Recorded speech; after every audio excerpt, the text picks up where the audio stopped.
privacy is something that is something very important. It is a fundamental right that every human has.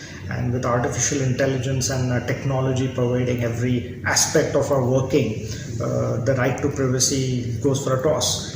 And that's something that we should not do away with. I think that's something we should protect very vociferously. And in a world that is merging, combining, and everything is going online, I think it's getting more and more difficult to become private. So the governments need to really look at where technology is going and act and react even quicker than how technology is evolving. So please share view on the other industries in the market have been shifting from human-assisted technology towards reversing to tech-assisted human. So how is it going to impact the education industry forward? Okay, so I think that is bound to happen. I think when computers came, there was a lot of talk about people losing their jobs, and obviously that was not true because jobs evolved according to the technologies. So I wouldn't say they will take away the jobs from the humans. Certainly it would impact because statistics show that certain jobs will go away because of the technological impacts. And I think even in terms of education, educational institutes will be impacted because if say a university can effectively reach every home, I just said that a few minutes ago, then colleges will really have a challenge because why would a pupil go to a university if the university can go to his home, say it can be in his room, if he can sit with a virtual reality headset and the best teacher from around the world can teach him in an environment at his pace and at the lowest cost. So educational institutes, in my opinion, in the next 20 years may be very different. So it would be very difficult for me to predict in a sense. So I would want to exist in a virtual space, and the brick and mortar establishment really would be for an experience for the child to come in and get a university experience. But they would both complement each other.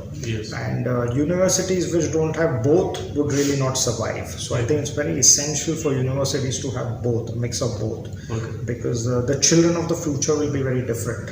They may not want to read through textbooks, they may not want to have a traditional classroom, they may not want to have a degree at all. So it's going to change, the world is going to change rapidly. And how you're seeing the shift from conventional demand of courses, the MBA engineering, how's it been shifting towards more of more diverse and modern courses? So I think there is a lot of change. I think the aspirations of parents earlier was, okay, my child has to become a doctor, my child has to become an engineer. But today the aspirations are more about the children, because I think they are thinking, they are more exposed to the reality of the world. So I think the child of today is more thoughtful than the child of yesterday. And so it's his needs, his desires, and it's not necessarily the desires of the parents that the child takes forward. So I think they are thinking very different because they're very connected today to what their reality is. So the jobs of the future would be probably, I don't know, it would be more related with virtual reality, artificial intelligence, cloud computing and robotics. Another big area we see is space exploration, transportation, blockchain is an area. So there would be so many new emerging fields. So what was sometimes in the realm of science fiction is becoming science fact now. So quantum engineering is something which is picking up speed. So I think we are living in a very fascinating era where sometimes what we used to call magic is becoming a reality. So I'm really excited to be in this era because we have seen the analog world and now we're seeing the digital world. So it's an amalgamation of both. So the children of today really are going to face a huge challenge in a sense. They have a big opportunity because they have a big choice to choose from, but they also have a challenge because the world is going to be very competitive and they really need to think what direction to go in. And how challenging this shift for DY Patil? I think it will certainly be challenging because you see like the disruption that's happened in the markets, like especially you see the magazines disappearing from the shops, you see bookshops going off the shelves and Amazon taking over the books, and the music industry, the change in the music industry. So I think similarly, the education market will also see a sort of upheaval. But what will emerge is there will be some large global players which will emerge as education providers on the online platform, the global platform. So DY Patil would be one of the backbones that would provide one of these I would say the content.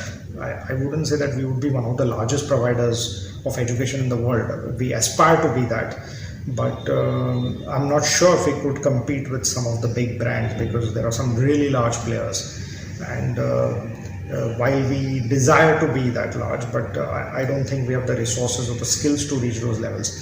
But certainly we can pluck some places where we could play a role in their aspirations to be the large players. Okay. So we definitely would have the bandwidth to fill those kind of gaps. So to provide the intellectual skills, to provide the intellectual property, and that's why we're building up our IP, we're building up our online platform, so we can provide the bandwidth to these players. Yeah. Can you just specify a single gap that you think that really needs to be critically filled up in the market? No, I think there are a lot of gaps that exist, Yes. and I think Well, you see opportunity. technologically robotics is playing a big Yes. role at the moment, and I see a world not very far, maybe in the next 20-25 years, where robots will probably replace humans. And that will create a challenge because every robot, if it replaces say 10 humans, then these humans will become jobless. But I would put it the other way around, that every robot that replaces a human should be taxed. And the tax that accrues from that robot should be used for the development of that human. So essentially humans will stop working, Yes. but they could use the wealth created by the robots to live happy. Okay. So you would have a utopian world, and I think a stage will come where poverty will not exist and people will be able to live happy forever, where there will be no hunger, there will be no starvation, healthcare will be taken care of, and we would have robots to serve us. Okay. As long as artificial intelligence is regulated and governments are aware of the controls and mechanisms that are in place. Okay. So you're also simultaneously building machine learning, artificial kind of courses? Yeah, so we are working on that. So we have courses in artificial intelligence, we have courses in cloud computing, blockchain technologies. We are getting into aerospace engineering as well. You name it, we have it. All the cutting edge courses. So, and we have some excellent people who are working on some very innovative ideas. So we have a think tank of people from over 20 countries who come together to create syllabuses from around the world. Okay. So we have a lot of young talent. So we take ideas even from 13-year-olds, 12-year-olds. And we have some scientists from around the world working together. So it's an amalgamation of all sorts of thoughts. Ideas are welcome in this university. And I think when these ideas mature, they're discussed, they are sort of innovated, some wonderful discussions happen, and then those are implemented in the processes. Your view of the current scenario of education industry in India? Okay, so I think traditionally we've been educating pupils in a conventional manner, where we've been getting graduates in the engineering stream and the medical stream, and so we have a traditional system of educating students where engineers have been fueling the economies of the world, whether you have the IITs or the engineers coming out of the private organizations. And I think that system has existed, it has worked fairly well. But I think the times have changed now, and I think education also needs to evolve, because what we have seen is a rapid change in the environment. When I say the environment, is the technological change. There is a lot of change in how technology is evolving, especially with the advent of the internet. Because of the advent of the internet, a lot of things are moving extremely at a very rapid pace. I think education needs to cope up with these challenges. So I think conventional education will not really be able to cope up with the changes that are happening. So educational institutes will need to innovate to really prepare the students for the jobs that will come in the future. So that's my thinking. So I think colleges will need to innovate, universities will really need to innovate, because the jobs are changing. The jobs are changing very rapidly. Understood. When there is an idea comes in the market, there's a term called disruption happening in the market. Something that you're coming up with? Okay, so I think disruption is happening at all levels. Yes. So while disruption may sound as a very flowery word Yes. in a business sense, but it can create a lot of challenges for existing players as well. So Yes. I wouldn't necessarily say that disruption is a good word in a sense, because there are many emerging players which of course will disrupt the market to create change and create a better business model. But at the same time, there are a lot of business models which are flourishing and doing well, and I think they need to evolve because of the new changes that are coming. So in terms of disruption, of course, we are planning to get into the technological space. So we have a very robust plan for an online platform that we are launching very soon, because we know the future is online, the future is the internet, it's cloud computing, artificial intelligence. So we are going to be in that space very soon. So what we are doing is we are preparing the platform. So eventually when that stage comes, we are well prepared for that. But definitely there would be players which would disrupt the education space. So I wouldn't be surprised if there would be many new players emerging in the education sector. So the players of today may not be the players of tomorrow. There will be completely new players in this sector.